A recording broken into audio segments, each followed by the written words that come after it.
Good afternoon, everybody. How are ya? Full? Yeah. All right, well, welcome to the 2018 Spring Awards Ceremony. Again, I'm Melissa Bestian. I'm the chair of the awards committee. Today, we will be honoring one award recipient. We're handing out the Clyde v. Bartlett Distinguished Service Award. So I am happy to announce that the 2018 Clyde v. Bartlett Distinguished Service Award is our very own Pete Tolan.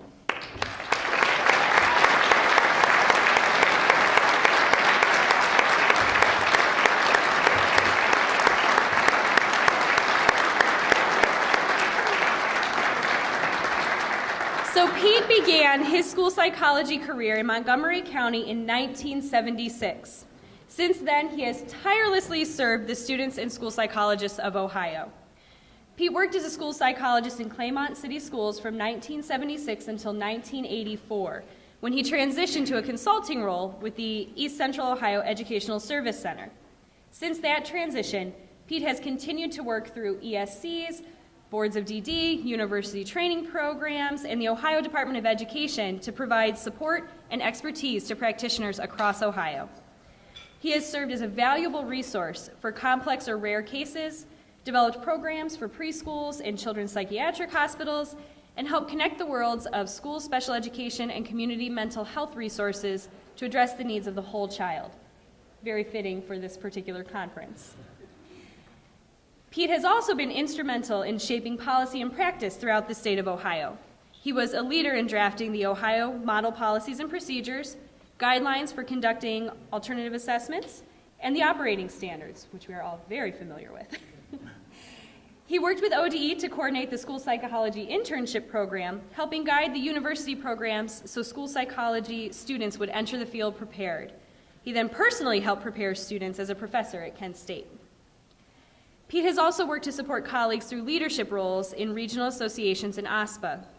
He served as secretary and president of East Central Ohio School Psychologists Association and on the OSPA executive board. Pete has been an integral part of Ohio school psychology history, and the executive board is honored in the 75th anniversary year to recognize Pete as the 2018 Clyde v. Bartlett Distinguished Service Award recipient.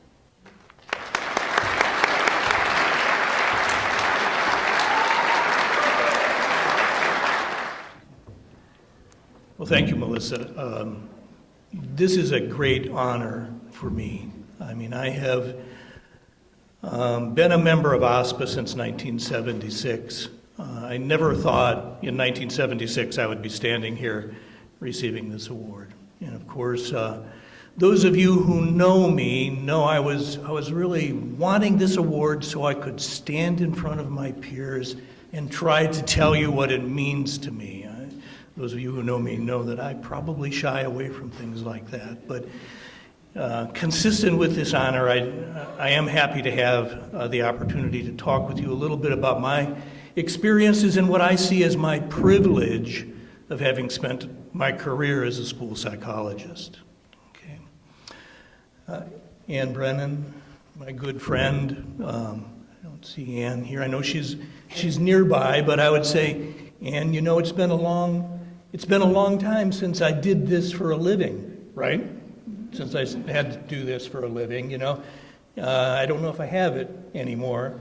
And of course I have to say right after that, I don't know if I had it back then either, you know. But I've been very fortunate in that my career pathway has been varied.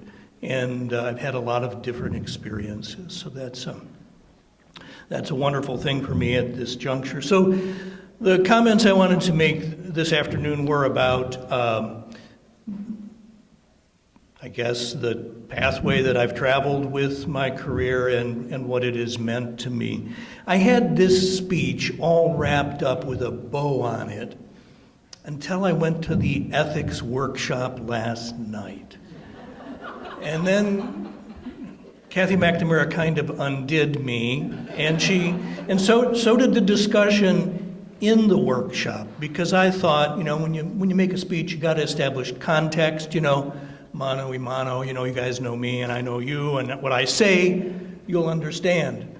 what I found out was, there's a lot happening in school psychology that I don't understand, frankly, that there are a lot of people living in the same profession but doing a lot of different things. And then to cap it off, Kathy talks about, what is it, conformance bias, that's one of our judgment errors, that we tend to pick out things that reinforce our ideas, but our ideas might be wrong. And then I thought, this speech is probably just nothing but conformance bias, I mean, it really is just, my ideas, So it is an honor for me to receive the award. It's a particular honor for me to receive the award during Paul's tenure here, the 75th year, because I remember Paul from when I was able to work in Columbus, and Paul being the school psychologist who asked the best questions and the most questions. And so it's wonderful now that he is the leader of OSPA.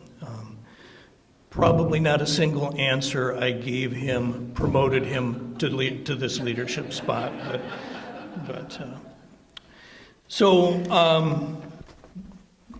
in the time I have, just to kind of recap in some things, now that I'm more than halfway through my career, I thought I would kind of step back and recalibrate, where am I going next? But so these couple comments. In order to avoid this talk from becoming like an aphorism blockchain, this and this and this, I thought I would organize it into kind of a triptych. Okay, so I've got 3 panels to talk about, those medieval paintings, right? The first panel I want to discuss with you is the panel of a kitchen, okay? And the second panel is a panel of a stormy night in the forest. And then the third panel is a lily pond. So I thought that would kind of walk me through the comments I wanted to make. So the first panel, the kitchen. Now, interestingly, I entitled this, "What is a Kitchen?" I don't know where I came up with that idea, right? I think Pearson might have something to say about that, but it's what is a kitchen? But it's not just what is a kitchen. The kitchen is Babette's kitchen. And I don't know how many of you are familiar with, but this is probably one of my favorite films, videos, is Babette's Feast. Okay, does anybody ring a bell? Danish film. Babette is a refugee. She lands on the shore of a Danish fishing village. They take her in. The story unfolds. Babette's Feast. But more to our point this afternoon are some observations that occurred during the movie that have to do with the value of work, contribution, purpose. And Karen Beskin, who wrote the book that the movie is based on, makes this quote that I thought is so poignant for any of us as we begin in a profession, thinking back, early 20s, what are we going to do with our lives? But Karen Beskin said, "Through all the world there goes one long cry from the heart. Give me a chance to do my best." Right? Through all the world goes one long cry from the heart. Give me a chance to do my best. School psychology has been that chance for me, of course, and I hope it's kind of a chance for you as well. The chance to do my best, the chance to do good work. So just to elaborate a little bit, I can say with certainty that no one has ever entered the profession of school psychology with more naivete than me, okay? 1970s, we didn't have 94-142. We didn't have computers in 1970, okay? But you see, I got it. I knew there was a place for psychology in the schools. I knew schools needed psychology, and I knew the type of psychology they needed was talk therapy, right? So as I launched my way into Miami University in 1974, I was pretty sure I was going to be doing therapy sessions to reduce teacher burnout. I thought, yeah, that's what a school psychologist will do. I'll do that, you know. Or, you know, maybe I'll help parents take the next step up that ladder of self-actualization. Yeah, I could do that. School psychologists do that. Or, you know, even better, maybe I can orchestrate encounter groups for school board members. Yeah, all those things are things that school psychologists do. So, well, people were patient with me. And before too long, a year or two, and fortunately for me, I think, 94-142, right? And we read, and I'm sure many of you have read this, disability is a natural part of the human experience, right? In no way diminishes the rights of individuals to participate or contribute to society. That was a very fortunate thing for me because that kind of refocused my ambition as a school psychologist, right? 94-142. I don't need to do encounter groups, don't need to do role playing. There's plenty of good work to do supporting the vision of the No Child Left, or the Education for All Handicapped Children Act. So, panel one,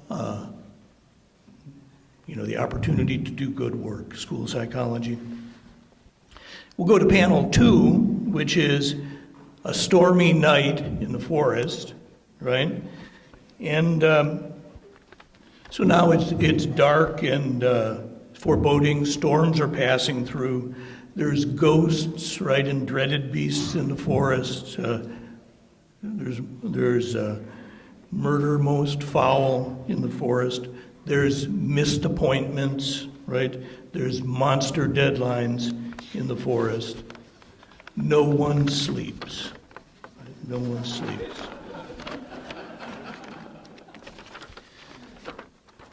So the next morning,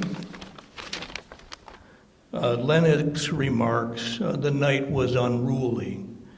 And someone responds, yeah, where we lay, our chimneys fell down. Okay. I guess you have to be at my stage of the game to say that school psychology bestowed on me the privilege of sleepless nights. Right? The privilege of sleepless nights, like it has on all of us. And what a wonderful thing to be the member of that profession. Our work is intellectually and emotionally charged, the flow of ideas and emotions. Okay. I could never read Welcome to Holland to my ed psych class without beginning to cry, right? I'd have to get a student to read that essay about the parent's experience of having a child with a disability, right? So, how fortunate to be able to worry in the middle of the night, can I do better? How fortunate to be in a profession where words and ideas matter, where creativity and imagination impact, where attitude is vital, right? Where attitude is vital. And hey, I always regained my sleep, right? I always regained my sleep. Attitude is vital, so I'm doing a reevaluation at our Career Center. Now, I know it wasn't the best reevaluation I ever did, but then I didn't have a whole lot of time. Okay, so that's thank you to Arlo Guthrie about his songwriting style. But I'm observing an exercise science class. The budding exercise scientists conduct wellness training for students in the MD program. And I'm knocked over by the interactions, the coaching, the support, the humor. One of the class members, one of the coaches, approaches a boy with autism and he says, but now it's peer-to-peer, as he holds out an exercise, some apparatus of some sort. He says, Tom, I know you're going to love doing this, right? And sure enough, Tom loved doing it, right? Attitude matters. Okay, the final panel here is the lily pond. I kind of wanted to suggest that maybe the Clyde v. Bartlett Award Lifetime Achievement speech was in fact a commencement address, right? But me giving myself my own commencement address, I didn't think I could couldn't think I could pull that off, okay?